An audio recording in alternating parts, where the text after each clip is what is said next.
Viņš ir dusmīgs, jo nevar vairs dabūt no tevis nekādu informāciju.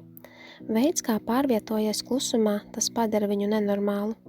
Šis cilvēks zināja visu par tevi. Tu viņam teici visu no A līdz Z. Tu biji kā atvērta grāmata.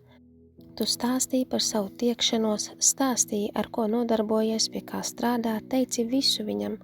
Un tu domāji, ka viņš atbalstīs tevi, bet vēlāk saprati, ka tevi cenšas apzināti traucēt, izjaukt un ka tevi ienīst. Bet tu iemācījies savu mācību. Tu nevienam neko nesaki.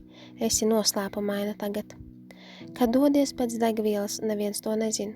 Kad ej uz veikalu, neviens to nezina. Kad strādā pie projekta, tad neviens nezina. Kad sāc biznesu, neviens nezina. Pat ja tev seko, klausās noteiktu kanālu, un tu vari sākt pilnīgi jaunu kanālu, un viņi pat par to neuzzinās. Viņi domā, ka zina par tevi visu, pat ja daudz nesaki, viņi daudz nezina. Tu liec viņiem minēt. Nespēj noticēt, ka tu sevi tā izslēdzi.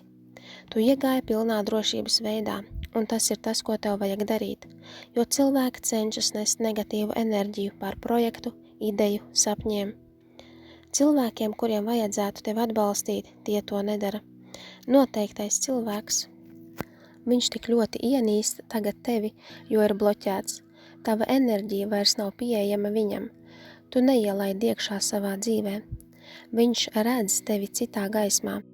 Viņš tagad tev vēl vairāk pievelkas, jo tev ir šī jaunā uzvedība.